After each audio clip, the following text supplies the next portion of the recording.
పేరు పేరున హృదయపూర్వకంగా కృతజ్ఞతలు తెలుసుకుంటున్నాను. ఇక్కడికి వచ్చిన తర్వాత డాక్రా కుటుంబాలకు సంబంధించి పరిపాలన అవస్థలు, అంకుల దగ్గర ఎదుర్కొంటున్న సమస్యల గురించి అడిగి తెలుసుకునే ప్రయత్నం చేశాం. అడిగి తెలుసుకునే ప్రయత్నంలో భాగంగా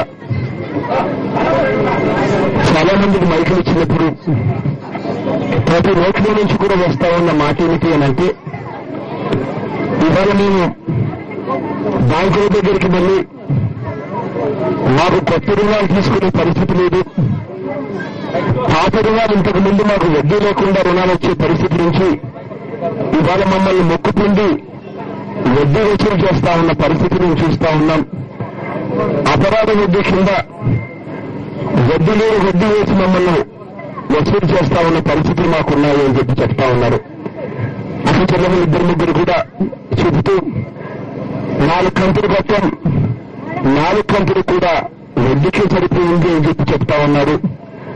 ఇటువంటి అన్యాయమైన పరిస్థితిలో ఉన్నాం.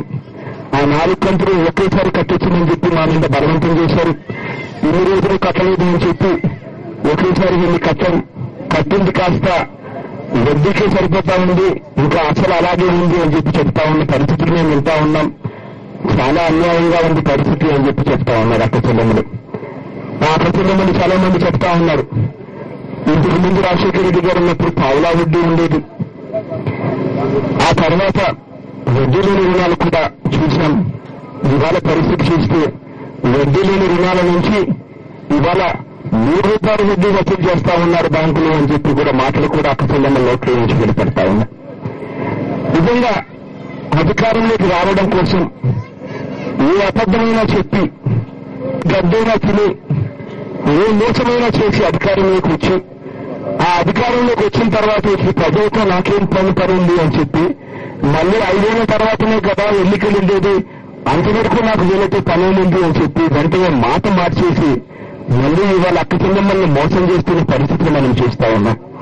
ఇవాళ అక్క చెల్లెమ్మల పరిస్థితి కాదు, రైతుల పరిస్థితి కాదు, చివరకు అవ్వాతాతలను కూడా మోసం చేస్తామన్న పరిస్థితిని ఇవాళ చూస్తా ఉన్నాం. ఇవాళ మన కళ్ళ ఎదుటినే కల్పిస్తా ఉన్నాయి. పెన్షన్లను ఇవాళ కమిటీలు వేస్తా ఉన్నారు.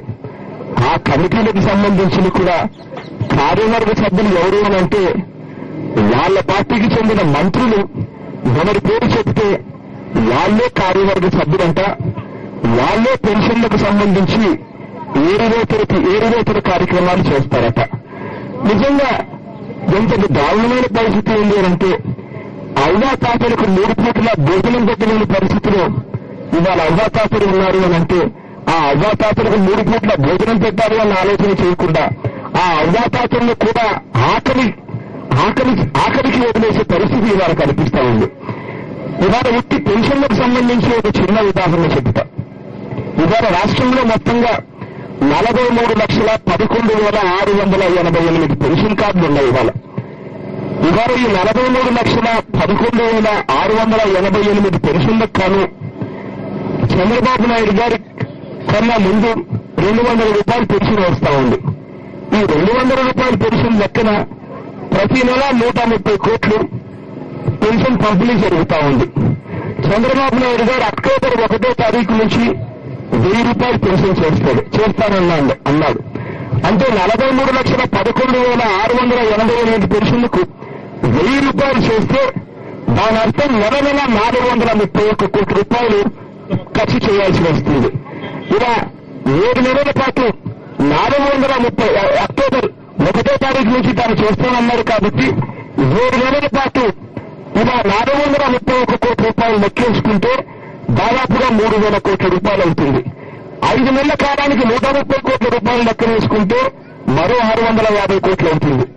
బడ్జెట్ లో మొత్తంగా పెన్షన్లకు సంబంధించి ఆ 650 కోట్లు ఈ 3,000 చిల్లర కోట్లు కలిపి 3,700 కోట్లు కేటాయింపులు చేయవలసి ఉంటే చంద్రబాబు నాయుడు గారు బడ్జెట్ లో కేటాయింపులు చేసింది కేవలం 1,338 కోట్లు మాత్రమే కేటాయింపులు చేసి చేతులు పెట్టుకున్నారు.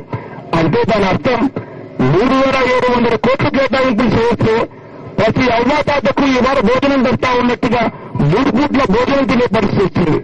ఆ పరిస్థితి నుంచి 1300 కోట్లు మాత్రమే కేటారంటే దాని అర్థం 2400 కోట్లు కత్తిరింపు చేయడానికి బడ్జెట్ టైంలోనే చంద్రబాబు నాయుడు గారు మెంటల్ గా ప్రిపేర్ అయ్యి బడ్జెట్ లో తక్కువ కేటాయింపులు చేశారు. ఇవాళ నిజంగానే చంద్రబాబు నాయుడు గారు చేస్తా ఉన్నది ఏమిటి అంటే ఈ కత్తిరింపు కార్యక్రమం ఎలా చేయాలని ఆ రోజు అనుకున్నాడు బడ్జెట్ పెట్టేటప్పుడు. ఇవాళ కత్తిరింపు కార్యక్రమం చేస్తా ఉన్నారు. ఈ కత్తిరింపు కార్యక్రమాలలో ఎంతటి దారుణంగా చేస్తా ఉన్నారంటే ఇవాళ తీసుకుంటా ఉన్న పెన్షన్దారులందరూ కూడా బోనస్ పెన్షన్దారులను కూడా చంద్రబాబు నాయుడు గారు చెప్తా ఉన్నారు.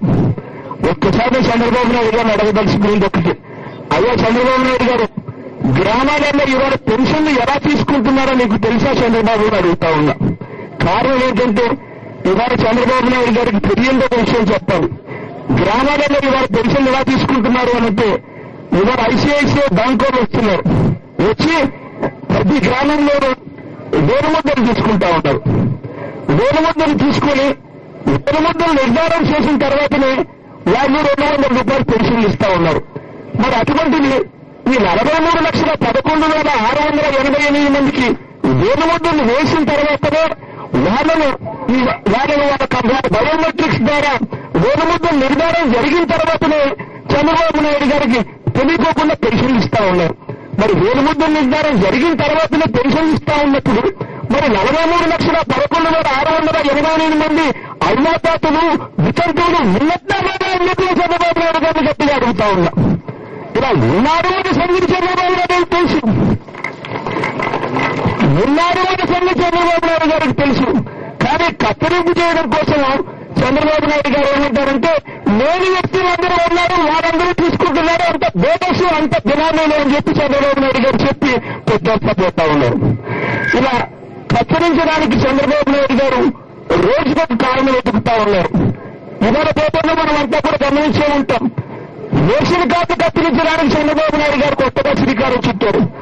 చంద్రబాబు నాయుడు గారు ఇవాళ పేపర్లో అన్నారు 67 లక్షల మంది రేషన్ కార్డు లబ్ధిదారులందరూ కూడా బోనస్ అని చెప్పి చంద్రబాబు నాయుడు గారు ఇవ్వాలన్నారు. ఇక్కడ ఎంత బాధ అనిపిస్తుంది అంటే రేషన్ కార్డులు కత్తిరించడానికి కూడా చంద్రబాబు నాయుడు గారు కారణాలు ఎత్తుక్కుంటూ అంతా బోనస్ అని చెప్పి అంటారు. 67 లక్షల మంది బోనస్ అంటే దాదాపుగా 17 లక్షల కార్డులను కత్తిరించడానికి ఆయన మొదలుగా ప్రిపేర్ అయ్యి స్టేట్మెంట్ ఇచ్చారు. అంటే ఒక్కొక్క కార్డు మీద నలుగురు సభ్యులు ఉంటారు అని అనుకుంటే 17 లక్షల కార్డులు అవుతాయి. కత్తిరించడానికి శ్రీకారం చుట్టారు. ఇవాళ రేషన్ కార్డులు కూడా కత్తిరించేటప్పుడు కూడా చంద్రబాబు నాయుడు గారు ఏమంటున్నారంటే అంతా బోనస్ వీళ్ళంతా అని చెప్పి చెప్తా ఉన్నారు. చంద్రబాబు నాయుడు గారికి తెలియని విషయం ఒకటి చెప్పారు. చంద్రబాబు నాయుడు గారి హయాంలో ఆయన ముఖ్యమంత్రిగా ఉన్నప్పుడు రేషన్ కార్డు రావాలి అంటే ఎన్ని కష్టాలు పడతా ఉన్న పరిస్థితిలో ఉండేట్లో మనందరికీ కూడా తెలుసు. ఆ రోజుల్లో ఉన్న రేషన్ కార్డులను ఆ రోజుల్లో బీపీఎల్ అంటే పేదవాడంటే సంవత్సరానికి 24,000 అంటే నెలకు 2,000 రూపాయలు దాటితే వారు పేదవాడు కాదు అని చెప్పి అంటూ ఉండేవారు చంద్రబాబు నాయుడు గారు. రాజశేఖర రెడ్డి గారు వచ్చిన తర్వాత పేదరికం అన్నది నిజాయితీగా పలానవాడు పేదవాడు అని చెప్పి నిరూపణ చేయడం కోసం అని చెప్పి రాజశేఖర రెడ్డి గారు 5,000 రూపాయలు ప్రతి నెల వచ్చేదాకా గ్రామాలలో 60,000 రూపాయలు సంపాదిస్తా ఉన్న వాళ్ళంతా కూడా సంవత్సరానికి పేదవాడు అని చెప్పి ఆ దివంగత నేత మార్చి ఆ దివంగత నేత ప్రతి పేదవాడికి కూడా ప్రతి పేదవాడికి కూడా రేషన్ కార్డులు ఇచ్చాడు, పెన్షన్లు ఇచ్చాడు. కానీ ఇవాళ చంద్రబాబు నాయుడు గారు మళ్ళీ కత్తిరింపులు ఎలా చూస్తా ఉన్నారు. ఈ కత్తిరింపుల కారణానికి కూడా కారణం ఏమిటి అంటే బడ్జెట్ ఒకసారి చూస్తే బడ్జెట్ లో ఇదే రేషన్ కార్డులకు చంద్రబాబు నాయుడు గారు కేటాయింపులు చేసిన సొమ్ము తక్కువగా ఉంది. ఆ సొమ్ము తక్కువగా ఉంది కాబట్టి కత్తిరింపులతో దాన్ని చంద్రబాబు నాయుడు గారు దాన్ని జస్టిఫై చేసుకునే దానికోసం కత్తిరింపులు చేస్తూ ఉన్నాడు. ఆ కత్తిరింపులను నిలబెట్టుకునే దానికోసం అని చెప్పి అంత బోకస్ అని చెప్పి మళ్ళా ఒక అబద్ధం చెప్పబోతా ఉన్నాడు. ఇవన్నీ కూడా పిల్లలు చదువుకుంటున్న ఫీజు రీఇంబర్స్మెంట్ పథకం దగ్గర నుంచి కత్తిరింపులు, రేషన్ కార్డుల దగ్గర నుంచి కత్తిరింపులు, పెన్షన్ల దగ్గర నుంచి కత్తిరింపులు, డాక్రా రుణాల మాఫీలకు సంబంధించి పూర్తిగా మోసం, రైతులకు సంబంధించి రుణాల మాఫీకి సంబంధించి పూర్తిగా మోసం, అన్ని కూడా మోసాలతో ఇవాళ పరిపాలన చేస్తా ఉన్నారు చంద్రబాబు నాయుడు గారు. ఇటువంటి వ్యక్తికి మాత్రం ఖచ్చితంగా రాబోయే రోజుల్లో దేవుడు గట్టిగా మొటిక్కా వేసి గట్టిగా బుద్ధి చెప్పే రోజులు మాత్రం త్వరలోనే వచ్చిందని మాత్రం గట్టిగా చెప్పగలుగుతానని మాత్రం. అంతవరకు మాత్రం మనమంతా గట్టిగా పోరాటం చేయాలి. ఆ పోరాటంలో భాగంగా మీ అందరూ దీవెనలు కావాలి, నాకు మీ అందరూ తోడ్పాటు కూడా కావాలి. అక్టోబర్ 16వ తారీఖున మండల కేంద్రాల ఎదుట డాక్రా సంఘముల కోసం, రైతన్నుల కోసం జరుగుతా ఉన్న అన్యాయాన్ని ఎత్తి చూపుతూ, జరుగుతా ఉన్న మోసాన్ని ఎత్తి చూపుతూ 16వ తారీఖున మండల కేంద్రాల ఎదుట మొట్టమొదటిగా ధర్నా కార్యక్రమాన్ని మనం అంతా కూడా చేయబోతున్నాం. అందరూ కూడా ధర్నాకు జయప్రదం చేయవలసిందిగా సమయంలో చేతులు జోడించి ప్రార్థిస్తూ ఉన్నాం.